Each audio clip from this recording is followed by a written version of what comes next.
আসসালামু আলাইকুম। আশা করি সকলেই ভালো আছেন। প্রিয় চাকরি প্রত্যাশী ভাই ও বোনেরা, বাংলাদেশ ব্যাংকে একটি নিয়োগ সার্কুলার প্রকাশ করা হয়েছে, যেটা নতুন একটি নিয়োগ সার্কুলার, যেখানে পদসংখ্যা রয়েছে ৯০৩টি পদে নিয়োগ দেওয়া হবে। তো এই বিশাল বড় নিয়োগ সার্কুলার সম্পর্কে আজকের এই ভিডিওটা, এই ভিডিওর মাধ্যমে আমি আপনাদেরকে দেখাই দেবো এই সার্কুলার আবেদনের জন্য শিক্ষাগত যোগ্যতা, এছাড়াও বেতন স্কেল, কিভাবে আবেদন করবেন, এ টু জেড আবেদনের প্রসেসটা এবং আমাদের মাধ্যমে কিভাবে আবেদন করবেন, এই বিষয়গুলো আপনাদেরকে বলে দেওয়া হবে এই ভিডিওটার মাধ্যমে।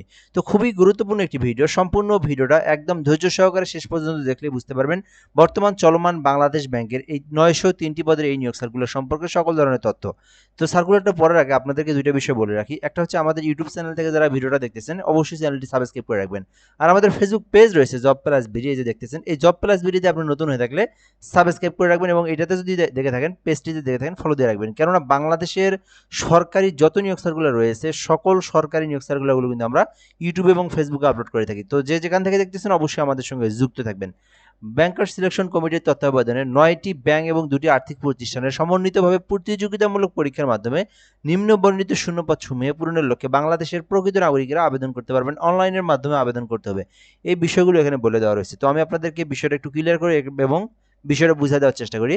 অর্থাৎ বাংলাদেশ ব্যাংকের আওতাধীন যে ব্যাংকগুলো রয়েছে সেই ব্যাংকে নিয়োগ দেওয়া হবে, যেখানে বলা হয়েছে যে বাংলাদেশের যে কোনো নাগরিক, বাংলাদেশের ৬৪ জেলার যে কোনো প্রার্থীরা আবেদন করতে পারবেন। ছেলে মেয়ে উভয় প্রার্থীরাই কিন্তু এই নিয়োগ সার্কুলারটাতে আবেদন করতে পারবেন এবং অনলাইনের মাধ্যমে তাকে আবেদনটা করতে হবে। এই বিষয়গুলো বলে দেওয়া হয়েছে। পদের নাম, প্রথমে রয়েছে পদের নাম সিনিয়র অফিসার সাধারণ। এই পদটিতে আবেদন, এটা হচ্ছে আপনার পদের নাম, এই পদে আপনাদেরকে আবেদন করতে হবে। এই ৯০৩টিতে যদি আবেদন করতে চান তাহলে সিনিয়র অফিসার পদে আবেদন করতে হবে, ঠিক আছে? এটা হচ্ছে আপনার পদের নাম। এরপর বিষয় হচ্ছে জব আইডি নাম্বার। এটা কি? যারা নতুন তারা হয়তো মানে জানেন না। জব আইডি হচ্ছে আপনি যখন পেমেন্ট করবেন বা আপনার এই পদের জন্য এই জব আইডি হচ্ছে এই যে ২৬/১০/১। এটা আপনার পেমেন্ট এবং আবেদনের সময় আপনারা দেখতে পারবেন। এইটার কিন্তু প্রয়োজন হবে। এটা আপনার জব আইডি, ঠিক আছে? এই যে সিনিয়র অফিসার সাধারণের জব আইডি ২৬/১০/১। এইটা হচ্ছে আপনার আবেদনের সময় ব্যবহার করা হয়। এরপরে হচ্ছে পদের সংখ্যা রয়েছে, অর্থাৎ মানে কতজনকে নিয়োগ দেওয়া হবে। তো নিয়োগ দেওয়া হবে মোট ৯০৩টি পদে। বিশাল বড় একটি নিয়োগ সার্কুলার। অবশ্যই আপনারা আবেদন করতে মানে করবেন যদি আপনার এই শিক্ষাগত যোগ্যতাটা থাকে, দেন আপনি আবেদন করবেন এই বিশাল নিয়োগ সার্কুলারে। তো এই পদে আবেদন করতে আপনার ৯০৩টি পদে আবেদন করতে চাইলে করতে পারেন। সেখানে বলা হয়েছে যে বাংলাদেশ অগ্রণী ব্যাংক রয়েছে, সেখানে ২৪০টি পদ ফাঁকা রয়েছে। রূপালী ব্যাংকে ৪৭১টি পদ ফাঁকা রয়েছে। বাংলাদেশ ডেভেলপমেন্ট ব্যাংকে কিন্তু ৫টি পদ ফাঁকা রয়েছে। এছাড়াও ব্যাংক ব্যাংক পিএলসিতে কিন্তু মানে আপনার বেসিক ব্যাংক পিএলসিতে ২টি পদ ফাঁকা রয়েছে। কৃষি ব্যাংকে ৮০টি এবং কৃষি উন্নয়ন ব্যাংকে ৩২টি এবং হাউস বিল্ডিং ফাইন্যান্স কর্পোরেশনে ২০টি এবং ইনভেস্টমেন্ট কর্পোরেশনে ১১টি এবং কর্মসংস্থান ব্যাংকে ৩৯টি এবং আনসার ভিডিপি উন্নয়ন ব্যাংকে ২টি এবং প্রবাসী কল্যাণ ব্যাংকে ৮টি। এই সবগুলো ব্যাংকের যে শূন্য পদের তালিকা, এটা কিন্তু যোগ করে হয়েছে ৯০৩টি পদ, ঠিক আছে? আর আপনারা যে ব্যাংকগুলোর নাম দেখলেন, এই সবগুলো ব্যাংক কিন্তু বাংলাদেশ ব্যাংকের আওতাধীন ব্যাংক, ঠিক আছে? তো এই হলো মূলত বিষয়। আর আরেকটা বিষয় আপনাদেরকে এখান থেকে বলে দেই, আবেদন যখন করবেন, আবেদনের সময় নিচে যখন আপনি ব্যাংক সিলেক্টেড করে দিবেন, প্রথম যে ব্যাংকটা দিবেন সেটা হচ্ছে, আপনি দেখবেন এইখানকার মধ্যে যে সার্কুলারের যে পদ, মানে যে ব্যাংকের পদের সংখ্যা বেশি, যেমন অগ্রণী ব্যাংকটা সবসময় ফার্স্ট টেবল দেওয়ার চেষ্টা করবেন, কেননা এইটা আপনার সব থেকে পদের সংখ্যা বেশি। এরপরে যেমন হচ্ছে আপনার এই যে এইটা হচ্ছে সব থেকে, রূপালী ব্যাংকটা হচ্ছে সব থেকে বেশি পদের সংখ্যা। তো আবেদনের সময় অবশ্যই রূপালী ব্যাংকটা আগে দিবেন, তারপরে এই যে অগ্রণী ব্যাংক দিবেন, তারপর আপনি এখান থেকে যেটা বেশি মানে আস্তে আস্তে নিচের দিকে নিয়ে আসবেন, সর্বশেষে আপনারা এই যে প্রবাসী কল্যাণ ব্যাংকটা সিলেক্ট করে দিবেন। এইভাবে আপনার আবেদনের সময়, এটা আমি আপনাদেরকে বলে দিচ্ছি, এটা যখন আবেদন করবেন তখন আপনারা এইটা বেশির থেকে আস্তে আস্তে কমের দিকে আপনারা ব্যাংক সিলেক্ট করে দিবেন, ঠিক আছে? এটা দিতে হয় আবেদনের সময়।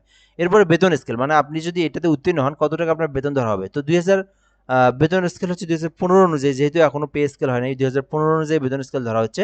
তো এটার বেতন হচ্ছে আপনার ২২,০০০ থেকে ৫৩,০৬০ টাকা। এটা হচ্ছে বেতন, ঠিক আছে? ৫৩,০৬০ টাকা। আপনার এছাড়া অন্যান্য সুযোগ সুবিধা তো পাবেনই, এটা হচ্ছে বেসিক বেতন ধরা হয়েছে এখানে। এরপরে বলা হয়েছে শিক্ষাগত যোগ্যতা, ঠিক আছে? মানে এটাই কিন্তু এই সার্কুলারের মধ্যে সব থেকে গুরুত্বপূর্ণ যদি কোনো একটা টপিক থাকে, শিক্ষাগত যোগ্যতা টপিক। এইটাই তিনি এটাতেই কিন্তু অনেকেই কনফিউশনের মধ্যে পড়েন যে আমার শিক্ষাগত যোগ্যতা কি, আমি কি আবেদন করতে পারবো কিনা। তো আমার ভিডিওটা দেখলে আপনি বুঝতে পারবেন যে আপনি আবেদন করতে পারবেন কি পারবেন না। বাংলাদেশ ব্যাংকে আবেদন করতে কিন্তু শিক্ষাগত যোগ্যতা একটু ভালো থাকতে হয়। ফার্স্ট ক্লাস অথবা সেকেন্ড ক্লাস থাকতে হয়। থার্ড ক্লাস থাকলে কিন্তু আবেদন করা যায় না। এটা কিন্তু আপনারা অনেকেই জানেন, আবার অনেকেই যারা জানেন না দেখে নিতে পারেন। স্বীকৃতি বিশ্ববিদ্যালয় হইতে যে কোনো বিষয়ে স্নাতক ডিগ্রি অথবা ৪ বছর মেয়াদী স্নাতক সম্মান ডিগ্রি থাকতে হবে। আচ্ছা, প্রথম ক নাম্বার বিষয়টা আমি আপনাদেরকে বলে দেই। আমরা কিন্তু জানি স্নাতকোত্তর বলতে মাস্টার্স বুঝাই থাকি, ঠিক আছে? এখানে কিন্তু অথবা দেওয়া রয়েছে। স্বীকৃতি যে কোনো বিশ্ববিদ্যালয় হইতে স্নাতকোত্তর ডিগ্রি মানে যারা ডিগ্রি কমপ্লিট করছেন, মানে যারা 3 বছর মেয়াদী ডিগ্রি করছেন, তাদেরকে অবশ্যই মাস্টার্স থাকতে হবে। ভালো করে বুঝবেন আপনারা। ভিডিওতে কমেন্ট করার প্রয়োজন নাই, আপনাদেরকে আলাদাভাবে আমাকে জিজ্ঞেস করার প্রয়োজন নেই। আপনারা আমার ভিডিওটার এই টপিকগুলো ভালো করে মনোযোগ সহকারে দেখবেন। যারা ডিগ্রি করছেন শুধুমাত্র তাদের জন্য মাস্টার্স কমপ্লিট করতে হবে। শুধু 3 বছরের ডিগ্রি দিয়ে কিন্তু আবেদন করতে পারবেন না। আপনি যদি মাস্টার্স কমপ্লিট করে থাকেন আবেদন করতে পারবেন, ঠিক আছে? আরেকটা বিষয় বলা হয়েছে, যারা 4 বছর মেয়াদী অনার্স করছেন তারা কিন্তু যারা 4 বছর মেয়াদী ডিগ্রি থাকতে হবে, যারা 4 বছর মেয়াদী সম্মান ডিগ্রি করছেন তারা আবেদন করতে পারবেন। আচ্ছা, 4 বছর মেয়াদী যারা অনার্স কমপ্লিট করছেন তারা আবেদন করতে পারবেন। আবার কিন্তু ডিগ্রির মধ্যেও কিন্তু 4 বছর মেয়াদী ডিগ্রি আছে। যারা 4 বছর মেয়াদী অনার্স করছেন, বেসিক্যালি তো 4 বছর মেয়াদী অনার্স সবাই করে থাকে। ডিগ্রিরও কিন্তু 4 বছর আছে। ওই 4 বছর মেয়াদী ডিগ্রি যদি কেউ করে থাকেন তারা আবেদন করতে পারবেন। কিন্তু 3 বছরের যারা ডিগ্রি তাদেরকে মাস্টার্স থাকতে হবে। আশা করি আপনারা এই টপিকটা বুঝতে পেরেছেন। এরপরের বিষয় হচ্ছে মাধ্যমিক স্কুল সার্টিফিকেট সমমান তদুত্তর পর্যায়ে পরীক্ষার সময়, এটা কিন্তু হচ্ছে মূল বিষয়, ঠিক আছে? আপনাকে অবশ্যই ডিগ্রি থাকলে মাস্টার্স থাকতে হবে। আর আপনি যদি শুধু অনার্স করে থাকেন তাহলে আবেদন করতে পারবেন। এখন এই বিষয়গুলো সম্পূর্ণ গ্রেডিং পদ্ধতিতে, মানে আপনার যে রেজাল্ট যেটা সেটা কোন পয়েন্ট থাকলে আপনি আবেদন করতে পারবেন। তো আপনার এখানে বলে দেওয়া হয়েছে যে মাধ্যমিক স্কুল সার্টিফিকেট সমান দ্বিতীয় পর্যায়ে আপনাকে দুটিতে প্রথম শ্রেণী বিভাগ থাকতে হবে। আর গ্রেডিং পদ্ধতি এখানে দেওয়া রয়েছে এবং এখানে বলা হয়েছে যে কোনো পর্যায়ে তৃতীয় বিভাগ থাকা যাবে না। এখানে বলা হয়েছে যে কোনোভাবে তৃতীয় বিভাগ থাকা যাবে না। আপনারা জানেন যখন আপনারা আমরা যখন আবেদন করি, সরকারি যে কোনো চাকরিতে আবেদন করি, আমাদেরকে কিন্তু আমরা যদি অনার্স পাশে আবেদন করে থাকি, তো সেখানে কিন্তু এসএসসির তথ্য দিতে হয়, এইচএসসির তথ্য দিতে হয়, অনার্সের তথ্যটাও দিতে হয়। শুধু যে আপনি অনার্স পাস করছেন থেকে অনার্স দিবেন তা তো না। তো এখানকার যেমন আপনি যদি অনার্স পাশে এইটাতে আবেদন করেন, আপনার 3টার মধ্যে কিন্তু আপনাকে মিনিমাম 2টাতে ফার্স্ট ক্লাস রেজাল্ট থাকতে হবে, একটাতে আপনার সেকেন্ড ক্লাস থাকলেও আবেদন করতে পারবেন। বাট এই তৃতীয় বিভাগ যদি কারো থাকে সে কিন্তু আবেদন করতে পারবে না। এটা হচ্ছে আপনাদেরকে মূল বিষয়টা বুঝিয়ে দিলাম। এখন এখানে একটা বিষয় বলে দেওয়া হয়েছে, গ্রেডিং পদ্ধতি প্রকাশের ফলাফলের ক্ষেত্রে আচ্ছা এগুলো আমাদের খুব একটা বিষয় নয়, এগুলো আপনার যে যে বর্তমান যে প্রচলিত জিপিএ সেই জিপিএ অনুযায়ী এখানে দেওয়া রয়েছে। তো এখানে বলা হয়েছে যে আপনার ফার্স্ট ক্লাস রেজাল্ট থাকতে হবে এবং সেকেন্ড ক্লাস রেজাল্ট থাকতে হবে। এখন তৃতীয় বিভাগ কোনটাকে বলা হয়? এখন এসএসসি এইচএসসির ক্ষেত্রে আমাদের কিন্তু জিপিএটা 5 এর মধ্যে, তাই না? এসএসসি এইচএসসির ক্ষেত্রে আপনার যদি 3 পয়েন্টের উপর রেজাল্ট হয় তাহলে আপনাকে বলা হবে প্রথম বিভাগ, মানে আপনার রেজাল্ট যেটাতে যদি এসএসসিতে 3 পয়েন্টের উপর হয় প্রথম বিভাগ, এইচএসসিতে যদি 3 পয়েন্টের উপর হয় প্রথম বিভাগ বলা হয়। আবার আপনার যদি 2 পয়েন্টের উপর থেকে 3 পয়েন্টের মধ্যে আপনার রেজাল্ট হয় এসএসসি এইচএসসির ক্ষেত্রে, সেক্ষেত্রে দ্বিতীয় বিভাগ বলা হয়। আর অনার্সের ক্ষেত্রে অনার্স ডিগ্রি মাস্টার্স এগুলোর ক্ষেত্রে বলা হয় 3 পয়েন্ট এর উপরকেই কিন্তু আমরা প্রথম বিভাগ বলে থাকি, মানে ফার্স্ট ডিভিশন বা ফার্স্ট ক্লাস রেজাল্ট বলে থাকি। আর 2.25, এই যে 2.25 থাকলে সেটাকে বলি আমরা দ্বিতীয় বিভাগ। আশা করি আপনারা এই বিষয়টা সম্পর্কে বুঝতে পেরেছেন। এখন বিষয় হচ্ছে কে কোন রেজাল্ট থাকলে আবেদন করতে পারবেন। তো আমি এখান থেকে একটু ঘর দিয়ে বুঝিয়ে দিই। আপনার রেজাল্ট যদি এসএসসিতে, এসএসসি, এটা মনে করেন এইচএসসি, এটা মনে করেন আপনার এটা মনে করেন আপনার অনার্স, ঠিক আছে? এটা মনে করেন অনার্স। এইটা এখানে 3টা রেজাল্ট। তো আপনার এসএসসিতে যদি আপনার 3 পয়েন্টের উপরে থাকে তাহলে আপনার প্রথম বিভাগ বলা হচ্ছে। এসএসসিতে 3 পয়েন্ট, এইচএসসিতেও 3 পয়েন্ট, তাহলে আপনার দুইটাতেই প্রথম বিভাগ হচ্ছে। আর যদি অনার্সের ক্ষেত্রেও 3 পয়েন্টের উপর হয় তাহলে প্রথম বিভাগ বলা হচ্ছে এখানে, ঠিক আছে? আর এখানে বলা হয়েছে যদি আপনি আবেদন করতে চান সেক্ষেত্রে অবশ্যই এসএসসি এইচএসসি দেন, কোনো পরিস্থিতি বিভাগ যাবেন। এসএসসি এইচএসসি অনার্স, এসএসসি এইচএসসিতে যদি 2 পয়েন্টের উপর হয় তাহলে আবেদন করতে পারবেন। এসএসসি এইচএসসিতে 2 পয়েন্টের উপর হলে আবেদন করতে পারবেন। আর অনার্সের ক্ষেত্রে মাত্র 2.25 হলে আবেদন করতে পারবেন। আর এই বিষয়টা কিন্তু এখানে বলে দেওয়া রয়েছে। এখান থেকে আমি আরেকবার বিষয়টা বলে দেই। এসএসসি এইচএসসিতে 2 পয়েন্ট, এখানে বলা হয়েছে তৃতীয় বিভাগ গ্রহণযোগ্য হবে না। তার মানে এসএসসি এইচএসসিতে 2 পয়েন্টের উপর থাকলে আবেদন করতে পারবেন। আর অনার্সের ক্ষেত্রে 2.25 থাকতে হবে। এই 2.25 এর উপর হলে আবেদন করতে পারবেন। এটা ছিল মূলত বিষয়। এখন আমরা দেখব এখান থেকে আবেদনের জন্য বেশ কিছু বিষয় বলে দেওয়া রয়েছে। আবেদন করতে বয়স কিন্তু 21 থেকে 32 বছর পর্যন্ত হতে হবে। অর্থাৎ এখানে 21 বছরের নিচে হবে না, 32 বছর পার হওয়া যাবে না। বেসিক্যালি এটা দেখবেন 32 বছর বেশি হলে কিন্তু আবেদন করতে পারবেন না। এটাও খুবই একটা গুরুত্বপূর্ণ বিষয়। এরপর বিষয় হচ্ছে আবেদন দাখিলের শেষ তারিখ। তো আপনারা আবেদন করতে চাইলে আপনারা আবেদন করতে পারবেন 21/6/2026, অর্থাৎ এই যে জুন মাস, এখনো জুন মাস পড়েনি, আরেকদিন আছে। তো এই জুন মাসের আপনারা 21 তারিখ পর্যন্ত আবেদনটা করতে পারবেন। ভালো করে মনে রাখবেন, জুন মাসের 21 তারিখ পর্যন্ত এই আবেদনটা করা যাবে। এরপর হচ্ছে পেমেন্ট। এটাতে যখন আবেদন করবেন আপনার সরকারি ফি যেটা সেটা কিন্তু 200 টাকা। এখানে আপনার 200 টাকা কিন্তু ফি দিতে হবে, যেটা কিন্তু আপনি ব্যাংক যে কোনো মাধ্যমে দিতে পারবেন। সেই বিষয়টা আমি বলে দিচ্ছি কিভাবে এখন আবেদন করবেন, ঠিক আছে? আপনি এইখানে আবেদন করলে 200 টাকা লাগবে, এটা হচ্ছে আপনার সরকারি ফি। আর এখানে বলা হয়েছে যে আবেদন করতে আপনার রিকোয়ারমেন্ট BBORGBD এই যে লিঙ্কটা দেখতে পাচ্ছেন, এই লিঙ্কের মধ্যে কিন্তু আপনাকে আবেদন করতে হবে। তো এই লিঙ্কের মধ্যে যখন আপনি ক্লিক দিবেন তখন কিন্তু আপনার আবেদনের ফর্মটা আসবে। আমি আপনাদেরকে দেখা দিচ্ছি। এর মধ্যে আপনাদেরকে একটা বিষয় বলে রাখি, আমাদের কিন্তু একটা অনলাইন অ্যাপ্লিকেশন সার্ভিস রয়েছে। আপনি কিন্তু ঘরে বসে থেকে আমাদের মাধ্যমে আবেদন করে নিতে পারবেন।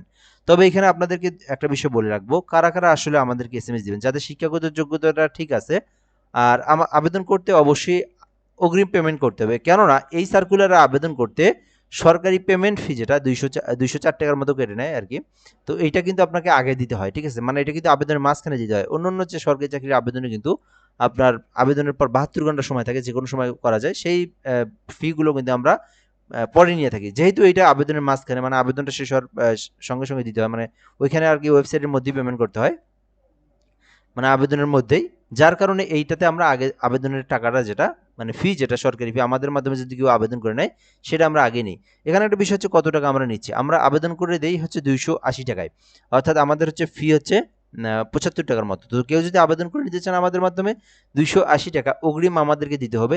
এখন যদি আপনি ট্রাস্টেড করেন, এখানে একটা বিষয় আছে, যদি ট্রাস্টেড করেন সেই ক্ষেত্রে আপনার হোয়াটসঅ্যাপে এসএমএস করবেন। যদি না করে থাকেন, যদি কোনো কনফিউশন হয়ে থাকে, আপনারা নিজেরাও করতে পারেন, সেটাও আমি দেখাই দিচ্ছি, বা আমাদের আরেকটা ভিডিওতে সে বিষয়ে বলে দেওয়া রয়েছে, অথবা আপনার দোকান থেকে করে নিতে পারবেন অ্যাজ ইউর উইশ। বাট আমাদের মাধ্যমে যদি কেউ অ্যাপ্লিকেশন করে নিতে চান, আমাদের চ্যানেল অথবা পেজ থেকে যদি আপনার ঠিকঠাক মনে হয়, তাহলে আপনারা এই হোয়াটসঅ্যাপ নাম্বার রয়েছে 01775830312, এই নম্বরে হোয়াটসঅ্যাপ এসএমএস করবেন, আমরা আপনাকে আবেদন করে দেবো সঙ্গে সঙ্গে, ঠিক আছে। তো এটা হচ্ছে আমাদের হোয়াটসঅ্যাপ নাম্বার, আমাদের মাধ্যমে অ্যাপ্লিকেশন করে নেওয়ার পদ্ধতি। বাংলাদেশের যে কোনো সরকারি চাকরি আবেদন করে নিতে পারবেন এই নাম্বারে যোগাযোগ করে। এরপরে বিষয় হচ্ছে আপনারা যারা নিজেরা আবেদন করবেন কি করবেন, আমি আপনাদেরকে একটু দেখা দিচ্ছি। প্রথমত অবস্থায় আপনারা রিকোয়ারমেন্ট লিখবেন, এই যে রিকোয়ারমেন্ট BBORG, এই লিঙ্কটা দেখতে পারতেছেন, এখানে যেটা লিঙ্ক দেওয়া রয়েছে এই লিঙ্কটাই, ঠিক আছে। জাস্ট আমি এখান থেকে আমার কাজ করা আছে এখানে দিলাম, বাট এখানে একটা ক্লিক করে দেবেন। ক্লিক করে দিলে কিন্তু আপনার সামনে এই ফর্মটা চলে আসবে। এখান থেকে এখানে বর্তমানে কিন্তু বিভিন্ন আরও অনেকগুলো পদের কিন্তু নিয়োগ সার্কুলার রয়েছে, চলমান রয়েছে। তো এখান থেকে আপনারা এই যে যেমন সিনিয়র অফিসার জেনারেল, এই যে 21 তারিখ লাস্ট ডেট, এই যে ক্লোজিং ডেট, এটার উপর আপনি ক্লিক দিবেন, ঠিক আছে। আপনি যে কোনো একটার উপর ক্লিক দেন না কেন, এইটা কিন্তু আপনার সামনে চলে আসবে। এই যে বর্তমানে কিন্তু এগুলো সবগুলো পদের কিন্তু আবেদন চলতেছে, এগুলো 4 তারিখ পর্যন্ত থাকবে। তো এখন আপনার এখান থেকে খুঁজে বের করতে হবে যে আপনি কোন পদে আবেদন করবেন, মানে এই যে সিনিয়র অফিসার যেটা আর কি, এই যে সিনিয়র অফিসার সাধারণ জেনারেল, এইটা আপনার খুঁজে বের করতে হবে। তো এখান থেকে আমি যদি একটু দেখি নিচের দিকে আসি, 903টি পদ যেটা, সেটা তো আমরা সহজে খুঁজে পাবো। একটু নিচের দিকে আসবো, এই যে এটা কিন্তু বর্তমানে আবেদন চলমান রয়েছে এই পদে। এখানে ভিউ সার্কুলার আপনি দেখতে পারবেন, মানে আমি যে সার্কুলারটা দেখাচ্ছি এখান থেকে ডাউনলোড করতে পারবেন। আর নিজেরা আবেদন করলে এই যে অ্যাপ্লাই অনলাইন, এটাতে আপনারা ক্লিক করে দেবেন। সো এখানে ক্লিক করে দেওয়ার পরে আপনারা কি করবেন, যাদের আগে আবেদন করছেন তারা কি করবেন, এখান থেকে তাদের যে সিবিআইডি নাম্বার যেটা রয়েছে ওইটা দিবেন, এবং পাসওয়ার্ডটা বসাই দিলেই কিন্তু আপনার আবেদনটা সাবমিট করতে পারবেন 1 মিনিটের মধ্যে, একেবারেই সহজে। আর যারা আবেদন এর আগে করেননি, নতুন, তারা কি করবেন, রেজিস্ট্রেশন নাও এই অপশনে ক্লিক করে আপনাকে আবেদনটা করতে হবে, ঠিক আছে। সো আবেদনের বিষয়ে আমাদের আরেকটা ভিডিও রয়েছে, যারা ইউটিউবে দেখবেন সেটা কিন্তু আমরা এটার সঙ্গে লাগাই দেবো, অথবা ইউটিউবে সার্চ করলে আমাদের ভিডিওটাই কিন্তু সবার সামনে চলে আসে। সো সেখান থেকেও দেখে নিতে পারেন। যেহেতু এই ভিডিওর মাধ্যমে ওই প্রসেসগুলো দেখাবো না, ওইটা প্রসেস করলে আবার আলাদাভাবে এই আবেদনের অ্যাপ্লিকেশনের বিষয়গুলোকে নিয়ে আলাদাভাবে প্রসেস করে দেখাতে হয়, সরাসরি অনলাইন থেকে দেখানো যায় না। তো ওই কারণে আমি আপনাদেরকে ওই ভিডিওটার লিঙ্ক আমি এটার সঙ্গে দিয়ে দিচ্ছি, বা ইউটিউবে সার্চ করলেই কিন্তু বাংলাদেশ ব্যাংক আবেদন পদ্ধতি লিখে সার্চ করলে কিন্তু আমার ওই ভিডিওটা চলে আসে, ওখান থেকে আপনারা দেখে নিতে পারবেন। তো এটাই ছিল মূলত বিষয়। এইখানে লিঙ্কে প্রবেশ করে আপনারা আপনার পার্সোনাল তথ্য, একটা ছবি, স্বাক্ষর, ব্যাংকগুলো সিলেক্টেড করে দিয়ে সাবমিট করে দিলে কিন্তু পরবর্তীতে আপনাকে কিন্তু যে কোনো এখানে পেমেন্ট দেওয়ার প্রসেসটা হচ্ছে যে কোনো আপনার মোবাইল ব্যাংকিং, নগদ, বিকাশ, রকেট, যে কোনো, আগে কিন্তু শুধু রকেটের মাধ্যমে দেওয়া যেত, এখন কিন্তু এত কিছু ঝামেলা নেই। এখন আপনারা এই যে আপনার সহজেই দিতে পারবেন, ঠিক আছে। আপনারা এখন এই যে বিকাশ, নগদ, রকেট, যে কোনো একটা ব্যাংকিংয়ের মাধ্যমে দেওয়া যায় পেমেন্টটা। তো এটাই ছিল মূলত বিষয়। তো যারা আবেদন করতে চাচ্ছেন আবেদনটা করতে পারেন, বর্তমানে আবেদনটা চলমান রয়েছে বাংলাদেশ ব্যাংকের এই নিয়োগ সার্কুলারে। এটা হচ্ছে আপনার 903টি পদ, যেখানে বাংলাদেশের যে কেউ চাইলে আবেদনটি করতে পারবে। ভিডিওটা এ পর্যন্তই, ধন্যবাদ, ভালো থাকবেন। আর যদি আপনার কোনো কিছু জানার থাকে এই ব্যাংকের নিয়োগ সার্কুলার সম্পর্কে, আপনারা অবশ্যই কমেন্ট করে জানাবেন, আমরা রিপ্লাই দিয়ে জানিয়ে দেবো। আসসালামু আলাইকুম।